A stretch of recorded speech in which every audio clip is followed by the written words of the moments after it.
Do livro Vinha de Luz, capítulo 13 de 180, Não Confundas, psicografado pelo médium Chico Xavier, através do Espírito Emmanuel. 13 de 180. Não confundas. Porque a Escritura diz: todo aquele que nele crer não será confundido.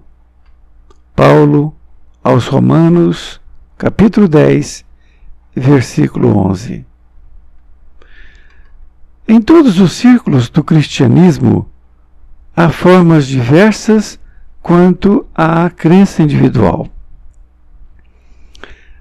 Há católicos romanos que restringem ao padre o objeto de confiança.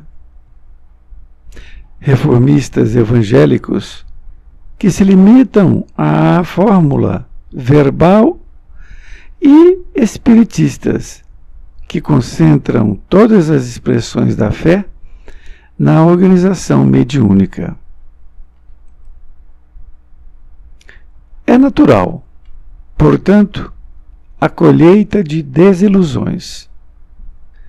Em todos os lugares, há sacerdotes que não satisfazem, fórmulas verbalistas que não atendem e médiuns que não solucionam todas as necessidades.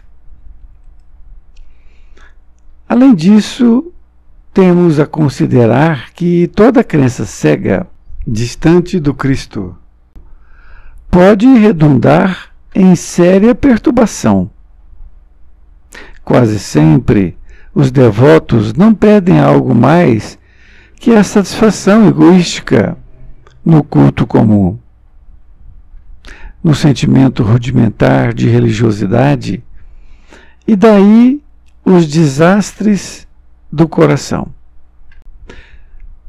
O discípulo sincero, em todas as circunstâncias, compreende a probabilidade de falência na colaboração humana. E, por isso, coloca o ensino de Jesus acima de tudo. O Mestre não veio ao mundo operar a exaltação do egoísmo individual, e sim traçar um roteiro definitivo às criaturas, instituindo o trabalho edificante e revelando os objetivos sublimes da vida. Lembra sempre que a tua existência é jornada para Deus. Em que objeto centralizas a tua crença, meu amigo? Recorda que é necessário crer sinceramente em Jesus e segui-lo para não sermos confundidos. Emmanuel, Pedro Leopoldo, 25 de novembro de 1951. Querido amigo, querida amiga, aqui estamos nós diante do capítulo 13, Não Confundas, do livro Vinha de Luz. Neste capítulo, Emmanuel utiliza esta passagem evangélica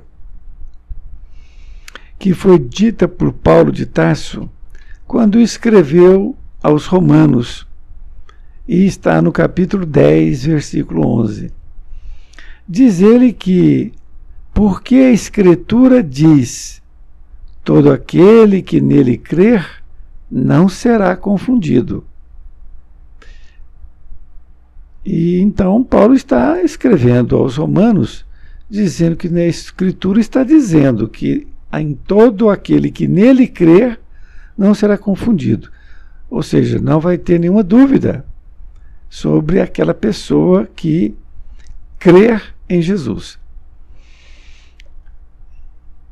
E ele começa a nos explicar aqui de uma forma mais detalhada, podemos assim dizer.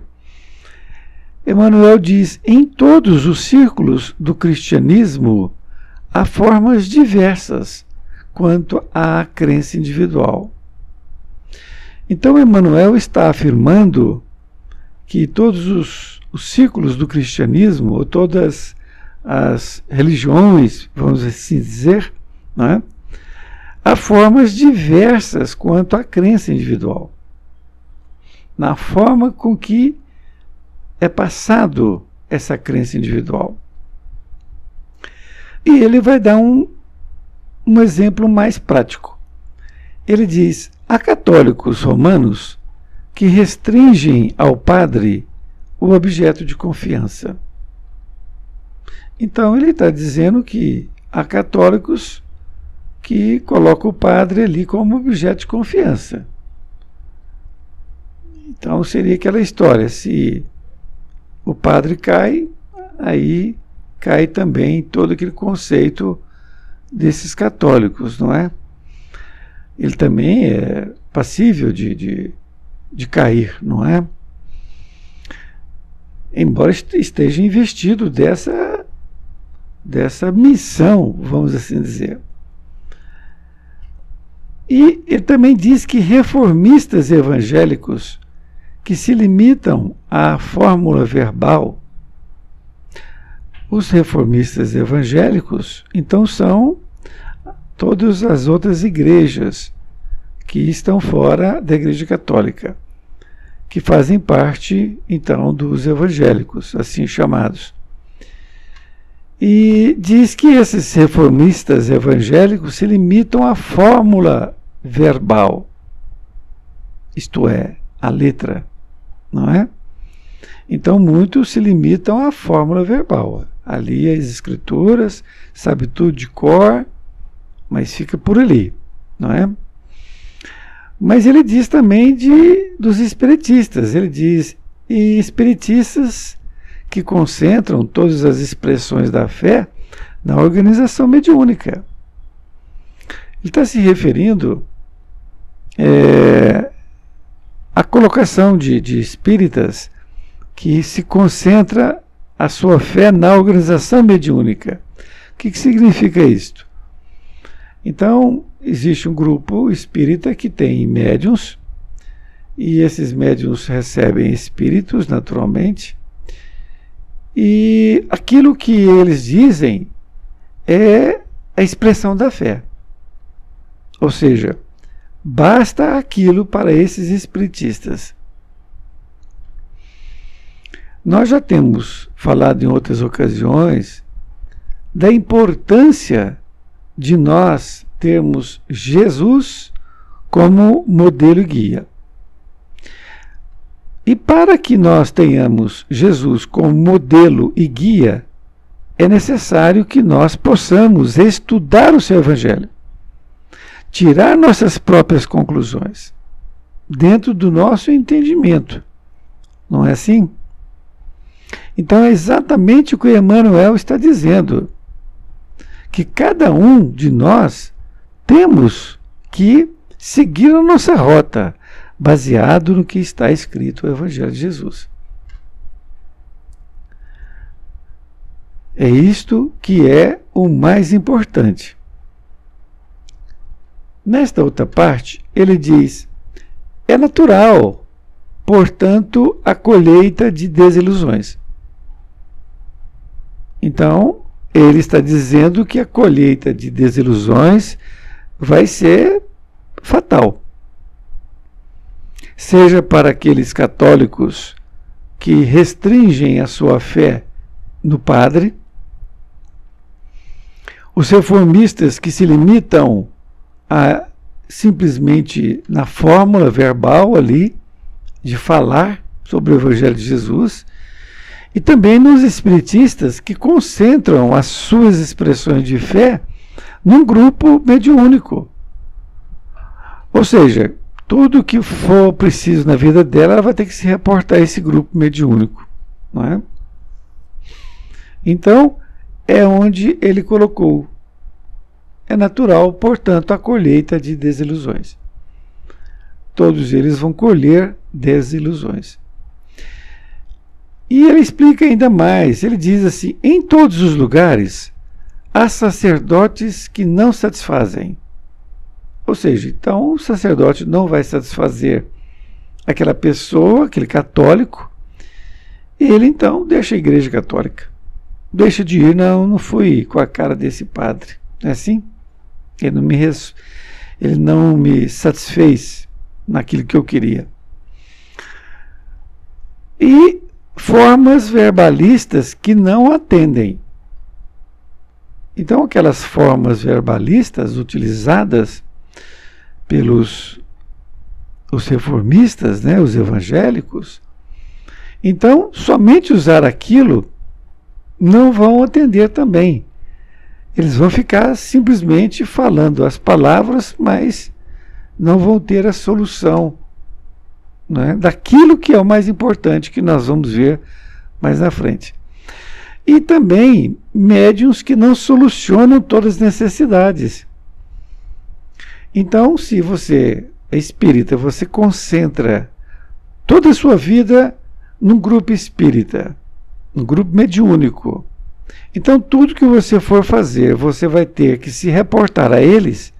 Primeiro, que eles não têm condições de tempo para atender todas as pessoas desta forma. Segundo, que não cabe a eles esse trabalho.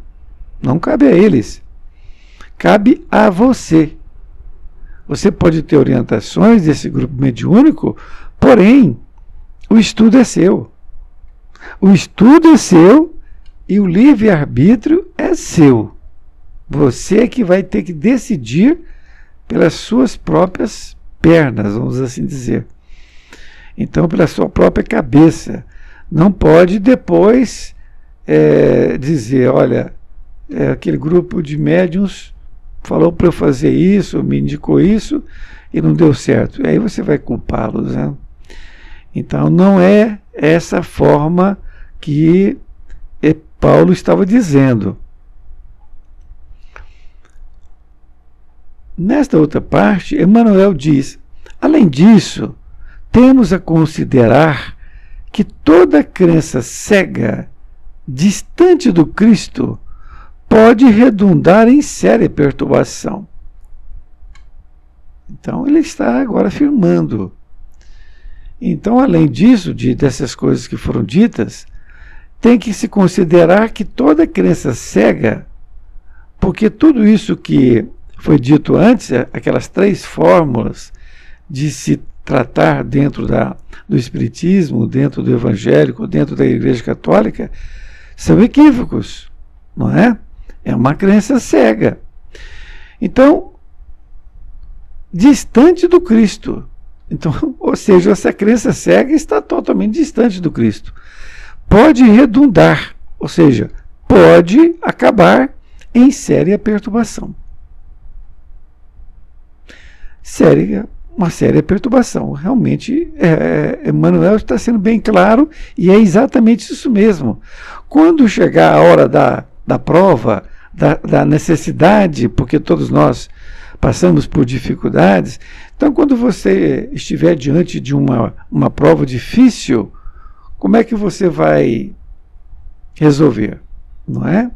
Sua fé é cega. Você não tem condições de ultrapassar aquele problema que está vindo para você. E diz, quase sempre os devotos não pedem algo mais que a satisfação egoística no culto comum. Vamos entender isso aqui. Emmanuel está dizendo, então, que quase sempre os devotos, nós, não pedimos algo mais que a satisfação egoística no culto comum. É uma afirmação clara e real que nós temos que reportar para nós. Será que eu estou fazendo isto? Porque ele está dizendo, quase sempre, os devotos não pedem algo mais que a satisfação egoística no culto comum. Então, você vai ao culto, seja ele qual for, não é? Cristão católico, cristão evangélico ou cristão espírita, Qualquer um. Aí você vai e pede coisas. Você pede, não é? Que você quer ganhar na loteria, você quer isso, quer aquilo. Enfim, somente pedindo, não é? Para satisfazer o quê? O seu egoísmo. É isso que ele está dizendo. Então, isso está completamente equivocado, esse tipo de atitude, não é? Então, em fazendo isto, não é? A satisfação egoística no culto comum, no sentimento rudimentar de religiosidade. Ou seja, ele está dizendo que isto é um sentimento rudimentar de religiosidade. Isto era para ser feito lá no princípio, não é? No princípio de nossas vidas, como espíritos eternos que somos. Então, isto é plausível, esse sentimento. Um sentimento egoístico. Agora, nós que já temos um pouco de entendimento a respeito do Evangelho de Jesus, não é? Nós não podemos estar com esse sentimento egoísta, não é? Pedindo coisas, querendo coisas para mim, para o meu filho, para a minha mulher, não é? Nós temos que estar focado numa coisa maior. Por isto que ele diz, e daí os desastres do coração. Porque você não vai ser atendido. Por que não vai ser atendido? Porque é uma fé cega e egoísta. Não é?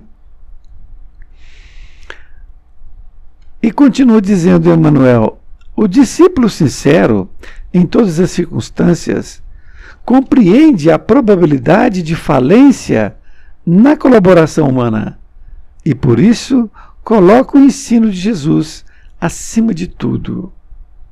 Aqui ele está falando de outra forma que é muito importante, que se a gente não entende de uma forma, ele fala de outra fórmula. Então, o discípulo sincero, ou seja, você que está me ouvindo, não é? Eu também, que estou ouvindo a mim mesmo.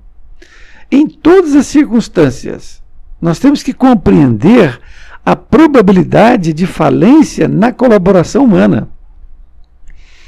Então, o católico tem que saber que o padre é falível. Ele não pode depositar toda a sua fé nele. Ele tem que depositar a fé no Evangelho de Jesus. Da mesma forma, também o cristão evangélico não pode colocar toda a sua fé cega, podemos assim dizer, não é? Ali naquelas palavras simplesmente que são proferidas no culto. E também o espiritista não pode colocar a sua fé ali naquele grupo mediúnico, porque também são homens falíveis, são espíritos falíveis muitas vezes, não é? E por isto coloca o ensino de Jesus acima de tudo. Então é exatamente o que nós falamos. Acima de tudo, o Evangelho de Jesus. Então nós temos que estudar o Evangelho de Jesus. Ouvir um palestrante é muito bom, não é? Tudo isso é muito bom. Mas, se você não estudar, você não tira as suas próprias conclusões. É exatamente o que ele está dizendo. Nesta outra parte, ele diz, o mestre não veio ao mundo operar a exaltação do egoísmo individual. Olha, ele está falando exatamente o que ele disse atrás, não é? Que ele não veio exaltar o egoísmo individual. O que significa? Seria a pessoa pedir para ela ali, aquela fé cega, e receber. Então, o que estariam fazendo os espíritos e também os bons espíritos e o Mestre Jesus? Estaria, na verdade, exaltando o egoísmo individual. Se tudo que a pessoa pedisse desse, é como uma criança, não é? Nasce uma criança, não é? E tudo que ela pede, você dá. O que ela vai ser? Um adulto pedichão. E aí ele não vai aceitar você dizer não. E nós somos crianças espirituais, não é? Se a gente pensar bem, nós somos crianças espirituais. Então, se nós passamos a ficar pedindo, e se recebermos, está havendo um contrassenso. Ou seja, Deus, na sua magnitude, está nos orientando equivocadamente, não é? Então, ele não veio para traçar essa exaltação ao egoísmo individual, e sim traçar um roteiro definitivo às criaturas. Então, o roteiro definitivo às criaturas, o que é? O seu evangelho. Instituindo o trabalho edificante e revelando os objetivos sublimes da vida. Então, quando você lê o Evangelho de Jesus, você passa a ter um roteiro definitivo. E você vai instituir um trabalho edificante, em todos os sentidos. Um trabalho edificante para você, para o outro, para a sua família, no seu trabalho, efetivamente, não é? Revelando os objetivos sublimes da vida. Então, o que vem o Evangelho fazer para nós é uma reforma moral. É isto que é preciso que seja feito, porque senão seremos eternos pedichões. Estaremos pedindo, não é? E ele ainda diz aqui, ó, lembra sempre que a tua existência é jornada para Deus. Olha aí. Então, a nossa existência é seguir o caminho que Jesus está nos mostrando, não é, do seu evangelho, a porta estreita naturalmente, e jornada para Deus. Porque como somos todos filhos de Deus, todos nós somos criados, não é, com a centelha divina, Jesus, os bons espíritos, eles sabem qual é o objetivo de Deus. Essa jornada para Deus é para que nós possamos evoluir também. Para que nós possamos também evoluir como eles evoluíram. E todos nós seremos anjos um dia. Este é o nosso objetivo. E é o objetivo de Deus. E Emmanuel faz assim uma pergunta: em que objeto centralizas a tua crença, meu amigo? Então, qual é o objetivo principal da nossa crença? Por que estamos indo num centro espírita? Por que estamos indo numa igreja católica? Por que estamos indo numa igreja evangélica? Nós temos que nos perguntar. E é uma pergunta que a pessoa vai realmente parar para pensar. Ela está indo para pedir? Ela está indo para se reformar? Não é? Nesta outra parte, e a finalização da lição, ele então arremata, não é? Recorda que é necessário crer sinceramente em Jesus e segui-lo para não sermos confundidos. Então, está sendo bem claro aqui a finalização. Para não sermos confundidos com quem? Com as pessoas de fé cega. Então, nossa fé tem que ser uma fé clara, não é? Objetiva. Nós temos que pensar, falar, não é? E viver dentro de uma fé raciocinada e não uma fé cega. Foi muito bom para mim a lição, alicerçou mais ainda o meu conteúdo e espero que tenha sido para você também, para que a gente possa continuar nesta nossa viagem até a Deus. Um grande abraço, fique com Jesus e fique também com Deus.